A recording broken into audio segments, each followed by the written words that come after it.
د شریعت غږ راډیو درنو قدرمنو او زړه ته راتېر اورېدونکو، السلام علیکم ورحمت الله وبرکاته. په دې هیله یم چې ټول به روغ و جوړ اوسئ، د صحت جامې به مو پر تن وي. همدا شیبه ستاسې د خپلې خوښې ستور مزل خپرونه پیل شوه. د نن خپرونې کوربه مو بیا هم د تل په څېر زه عمران الدین نیکمل یم. درنو او قدرمنو اورېدونکو، نن درته د ستور مزل په خپرونه کې د سلطان نورالدین محمود زنګي د داستان یا ناول 45مه برخه در اورم. خو وړاندې له دې چې د 45مې برخې د نشر ورپرانیزم، لومړی ورځمه د تیرې برخې وروستۍ جملې در اورم چې تیره 44مه برخه په کومو جملو او کومو کلماتو پای ته رسېدلې وه. یوه هیله له تاسې هم لرم چې دا خپرونه را سره هم د نورو خپرونو په څیر تر پایه پورې واورئ. تاسې د سلطان نورالدین محمود زنګي د داستان یا ناول په تیره 44مه برخه کې اورېدلي وو چې بحث او مباحثه پیل شوې وه. دورغام برقي امرات په دوو ډلو ویشل. د یوې ډلې رایه په کلا کې د بندېدو او جنګ کولو وه، او د بلې ډلې رایه احساساتي وه او د جنګ میدان ته د وتلو ملاتړ یې کاوه. کله چې خبرې ډېرې اوږدې شوې او دا خطر پیدا شو چې هسې نه چې د خبرو په جریان کې شامي لښکرې قاهرې ته راورسېږي او دلته جنګ پیل شي، نو صدراعظم دورغام مداخله وکړه.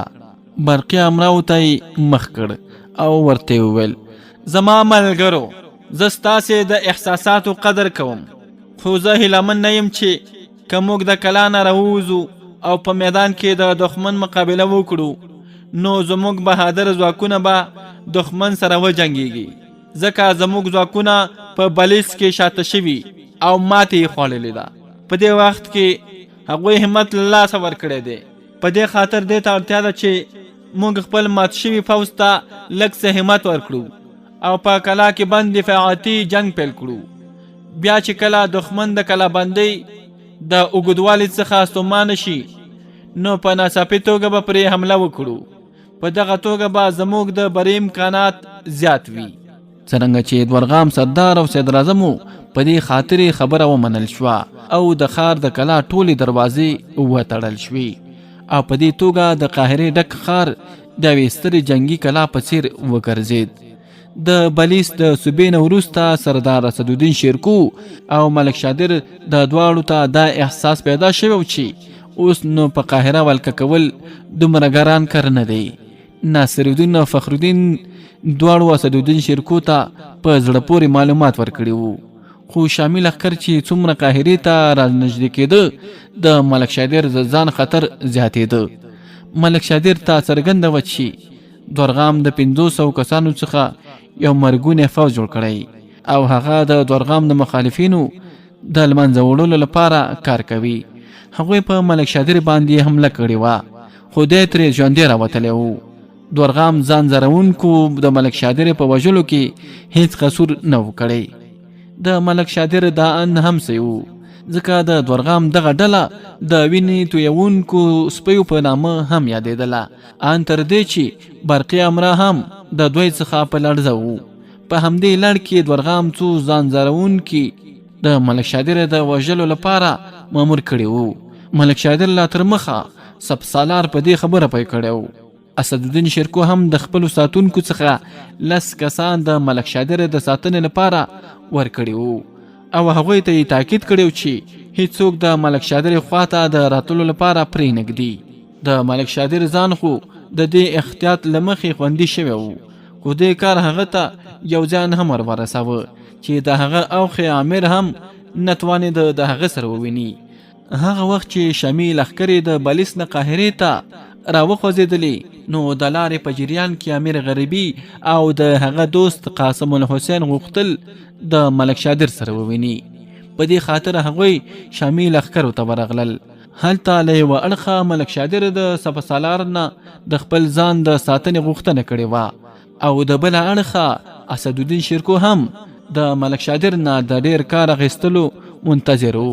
په دې خاطر په ملک شادر باندې خاصه ساتونکې ډله ټاکلې وه. هغه سردارانو ته هم ویلو چې هیڅ څوک دې د ملک شادر سره د لیدلو کتلو لپاره نه ور پرېښودل کیږي. په دې توګه د اسدالدین شیرکو دا حکم د دې لارې ټول فوز ته ورسید. او درنو او قدرمنو اوریدونکو، تاسې واورېدل چې 13 برخه په کومو جملو او کومو کلماتو پای ته رسېدلې وه. 45 برخې ته له دې جملې څخه دوام ورکوو. کله چې عامر لښکرګاه ته ورسېد نو د یو عسکر نه یې وپوښتل: وروره، زما یو دوست ستاسو په لښکر کې موجود دی، آیا ته زما یو پیغام تر هغه پورې ورسولی شي؟ شامي لښکرو ته د مصریانو د زړونو د لاسته راوړلو په خاطر حکم شوی و چې د ځایي خلکو سره د کتلو په وخت کې د محبت او مینې نه ډکې خبرې وکړي. په دې خاطر هغه عسکر په نرمۍ سره ځواب ورکړ: تاسو اندېښنه مه کوئ، مصري خلک زموږ ورونه دي او موږ د مصریانو ورونه یو. موږ د دوی سره کوم اختلاف نه لرو. ته به د خپل دوست سره هرومرو لیدنه وکړي، د هغه نوم راوښایه، زه به د هغه ته ورسوم. امیر ورته په ډېره خوشحالۍ سره وویل: زه د هغه اوښی یم. هغه ملک شادر نومیږي، د مصر پخوانی صدراعظم و او د دمشق سلطان نورالدین زنګي ته د مرستې لپاره ورغلی و. عسکر د خپل اس نه داسې راټوپ کړ لکه لړم چې چیچلی. څو لمحې په خلاصو سترګو امیر او قاسم ته کتل، بیا یې سر وخوځو: تاسو د مصر د پخواني صدراعظم سره لیدل غواړئ؟ امیر د هغه د دې سخت وضعیت د کتلو سره وویرید، خو قاسم الحسین ورمخته شو او هغه ورته وویل: اوهو، دا د ملک شادر اوښی دی. تا به نه وي اورېدلي چې ټوله خدایي یوې خواته او د ښځې خپلوان د چا خبره بلې خواته. د عسکر لهجه نور هم سخته شوه. ښه، ته د هغه د ښځې ورورې؟ قاسم الحسین د امیر په لور اشاره وکړه. زه نه، دا ته هم او دا هم دلته راشه. په دې وخت کې 4-5 عسکر په یوه منډې راغلل. دوی دواړه د سردار مخې ته بوځئ. دوی دا یو خپل ځان د ملک شادر اوښی ګڼي. راغلي خلکو هم سمدستي د تورو په څوکو هغوی دننه ورننویستل. دوی سخت پریشانه شول چې دا څه وشول او په څه کې منقطو. دوی دومره ویریدلي و چې په خپل منځونو کې خبرې هم نشوي کولی. لږه شیبه وروسته چا د خیمې پرده پورته کړه او سر ورته را دننه کړ. لږ څه په غور سره ورته وکتل او بیا یې ورته وویل: ډېر ښه، تاسو هغه خلک یاست چې… اوریدونکو، امیر د ژبې نه یو ناڅاپه راووتل: کوم خلک؟ امیر ته چا ځواب ورنه کړ. هغوی ته په غور کتون کې خپل سر بیرته د پردې نه ویویست او غایب شو. بیرون ساتون کې داسې کلک ولاړو لکه د کوم ستر مجرم ساتنه چې کوي. امیر او قاسم الحسین بندیان کړي وو. هغوی ته د هغوی د جرم په اړه هم څه نه ویلي او که چیرې ورته ویلي هم وای نو چې شامي لښکرو هغوی په دغه شک کې نیولي دي چې دوی د دورغام د ځان زرونکو څخه دي او د ملک شادر د وژلو لپاره راغلي دي. هیچا د شامي لښکرو مخه نشو نیولی. اوس د اسدالدین شیرکو ترڅنګ صلاح الدین روانو. ملک شادر د خوندي ساتلو په خاطر د سپرو منځ کې روان کړی وو. هغه کارنامه چې صلاح الدین ایوبي د بلیس په جنگ کې ترسره کړې وه، د هغې له مخې د اسدالدین شیرکو دغه وراره ته ښه مستقبل منتظر وو. دورغام ځان کلابند کړی وو. اسدالدین شیرکو قاهرې ته په ورسېدو سره د کلا د دیوالونو شاوخوا یو چکر وواهه او هر ځای چې مناسب ګاڼه هلته یې د سپرو یوه پهره ودروله. کلا ډیره مستحکمه تر سترګو کېده او د یوې اطلاع له مخې چې په کلا کې پوره زیات وسایل او خوراکي سامانونه موجود وو. شیرکو د کلا د کلابندۍ حکم وکړ او د قاهرې نه په لږ واټن کې په فسطاس نومي ځای کې د خپلو فوزونو لښکرګاه جوړه کړه. د مصري ځواکونو دواړه سپهسالاران د شامي لښکرو سره بندیانو په څېر دلته موجود وو. په همدې توګه امیر او قاسم الحسین هم چې په کوم شک کې نیول شوي، هغوی هم په لښکرګاه کې په یوې خیمې کې پراته وو.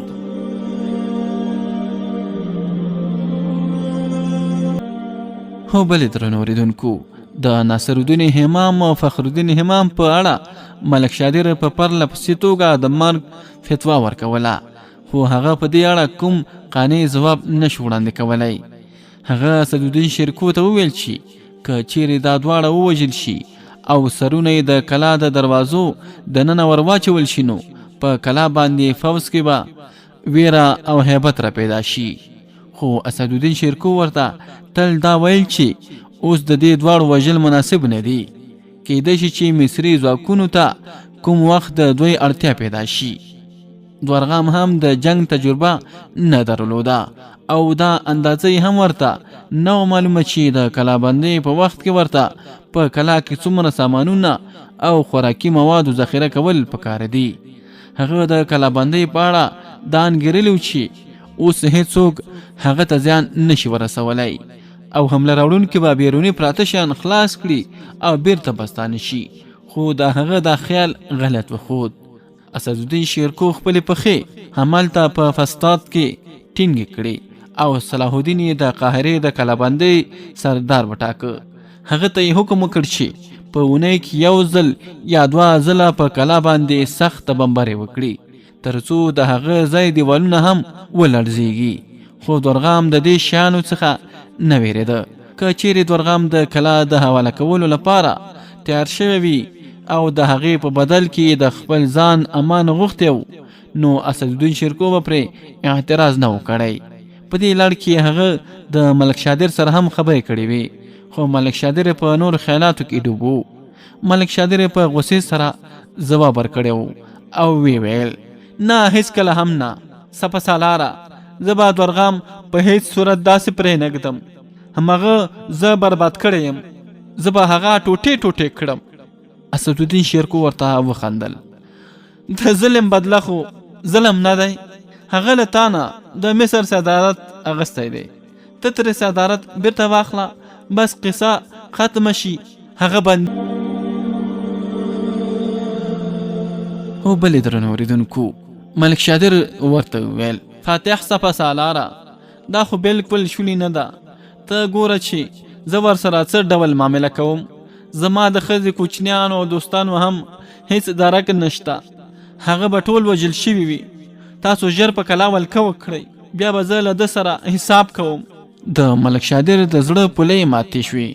موږ خو چوپ نه یو ناست، کلا مو په پوره توګه کلا بنده کړې ده. دورغام ته د بیرون څخه مرسته نشي ورسېدلی. کله چې خلک د لوږې مړه شي نو په خپله به دروازې پرانیزي. د کلابندۍ جنگ کې بریا ډیره اوږده موده او پوره حوصله غواړي. کیدای شي چې په دې کلابندۍ ماتولو باندې یو کال هم ولګیږي. اسدالدین شیرکو هغه په نرمۍ سره پوهاوه، خو د هغه خولې زک کاوه. تر دومره وخته پورې زه صبر نشم کولی، تاسو ولې په کلا باندې حمله نه کوئ؟ ملک شادر نور خپل پښې د څادر نه راویستلې وې. اسدالدین شیرکو ورته لږ څه په غوسه شو. ورته ویل ملک شادره ستا فکر دی چې موږ د ریګستانو څخه راوتلي یو او دلته قاهرې ته د میلې لپاره راغلي یو. په جنگ کې به د ډیر تعامل او زغم نه کار اخلي. کلا بندي روانه ده او پر کلا باندې په پرله پسې توګه حملې روانې دي. موږ اوس د دې نه زیات نور څه نشو کولی. ملک شادر په ناهیلۍ سره وویل د دې نه دا څرګنده شوه چې زه ناهیلی شم. که ماته څرګنده وای چې شامي لښکر هم د دورغام ملا نشي ماتولی نو بیا به مې د دمشق په لور د ورتګ دومره مصیبت ولګاله. د اسدالدین شیرکو لهجه لږ څه سخته شوې وه او بیا یې ورته په سخت لهجې سره وویل ملک شادره ته ډېر ناشکره یې. ستا فکر دا دی چې موږ په فسطاط کې ناست یو او جشن لمانځو او ته په مصیبت کې پروت یې. په کلا باندې پرته له دلیله حمله کولو سره ولې موږ خپل عسکر له منځه یوسو؟ مګر تاسو خو د فسطاط نه بیرون بالکل بهر قدم نه اخلی. په ملک شادر د اسدالدین شیرکو توندو لهجې هیڅ اغیز ونه کړ. اسدالدین شیرکو نه غوښتل حالات خراب کړل شي، په خپل لهجه کې نرمښت راوست. ته څومره په بیړه ملک شادره، موږ په خپل غواړو چې ژر تر ژره حالات په خپل کنټرول کې راولو او تا ته د صدراعظمۍ منصب بیرته ترلاسه شي. موږ دلته د پاتې کېدو لپاره نه یو راغلي، خو په بیړه کوم غلط قدم اخیستو ته هم تیار نه یو. ملک شادر د خپل صدارت په یادولو سره خوشحاله شو. تاسو صحیح خبره کوئ. په حقیقت کې زه د خپل کورنۍ د حالاتو څخه د نه خبرېدو له مخې ډیر زیات اندېښمن یم. په هر حال تاسو سپهسالار یاست او ډیر ښه پوهیږئ چې د جنگ لپاره څه ډول تګلاره خپله کړئ.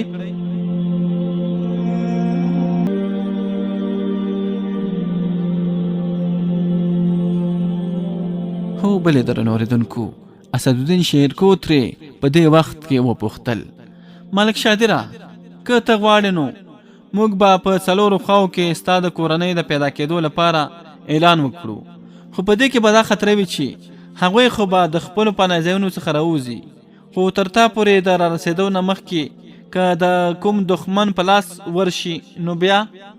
ملک شادر وویرید، وی ویل: الله دې خوندي وساتي. نه، تاسو هیڅکله هم اعلان مکوئ. که چیرې هغوی ژوندي وي نو که الله تعالی کول یو ورځ به ورسره ووینم. شاید چې ملک شادر په لومړي ځل د الله تعالی نه په اخلاص سره داسې سوال کړی وي. لږه شیبه وروسته اسدالدین شیرکو ته اطلاع ورکړل شوه چې 2 ښځې او 2 کوچنیان نیول شوي دي چې خپل ځوانونه د ملک شادر نږدې خپلوان ډاګیزه کوي.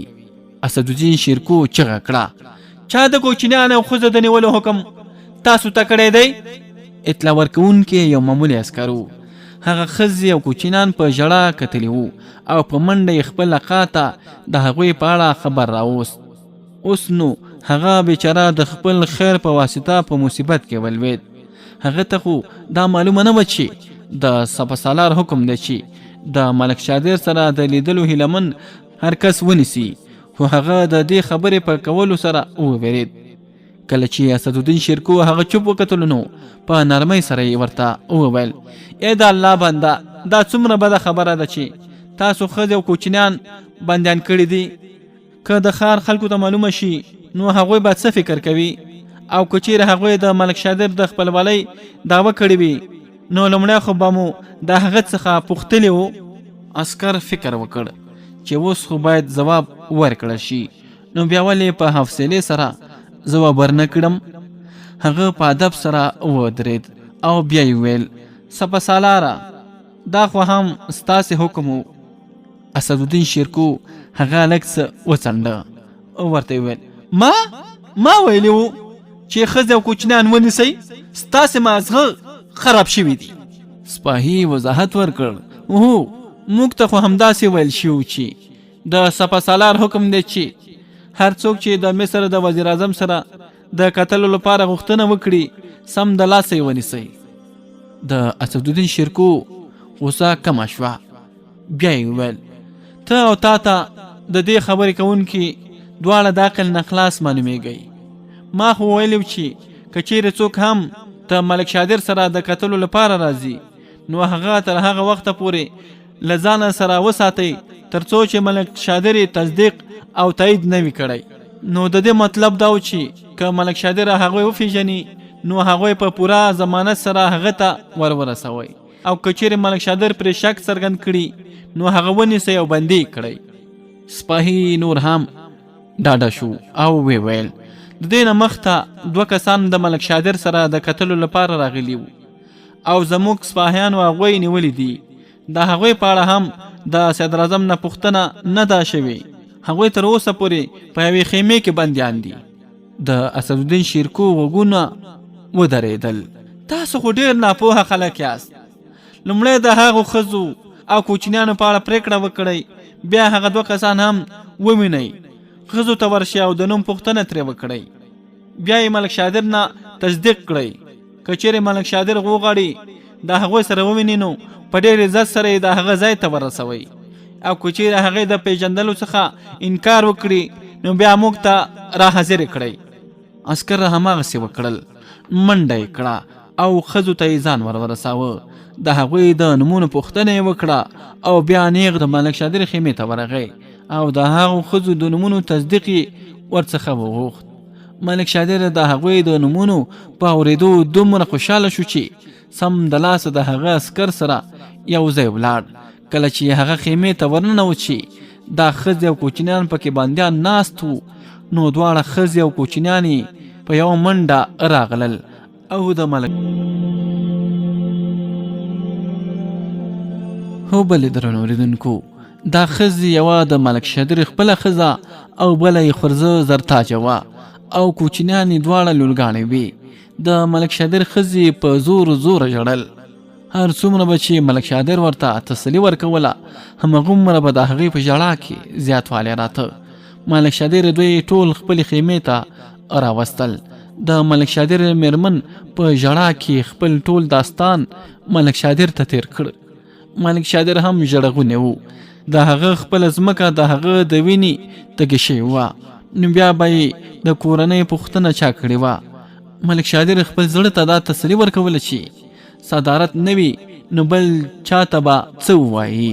تاسو تر دې ځایه را رسېدلي یاست، آیا دورغام خلکو تاسو ونه پیژندلی؟ ملک شادر ته د هغوی تر دې ځایه په خیرت سره د را رسېدو په اړه حیرانتیا پیدا شوې وه. د هغې ښځې خو د ځواب د ورکولو توان له لاسه ورکړی و. هغې په ژړا باندې خپل حال خراب کړی و. خو ملک شادر خورزي ورته وویل، ماما جانه، به داسې وګڼه چې الله تعالی موږ تر دې ځایه راورسولو، او کنه په هر قدم کې همدا خطر موجودو. فکر مو کاوه چې اوس به مړه کېږو او اوس به مړه کېږو. ملک شادر ترې بیا وپوښتل، آیا تاسې تر اوسه پورې د سید الساده په کور کې اوسېدئ؟ ماما جانه، موږ لومړی د هغه کور ته ورغلي وو، خو کله چې هنګامه زیاته شوه نو هغه موږ یو بل ځای ته ولېږلو. زرتاج د سلګیو ترمنځ دا خبرې کولی او د هغې وروسته کله یو ځای کله بل ځای، نن دلته سبا هلته. الله تعالی دې د هغه کوچوان سره نیکي وکړي چې هغه موږ د خپل ځان سره ساعد ته بوتلو او موږ یې د خپلوانو په څیر په خپل کور کې وساتلو.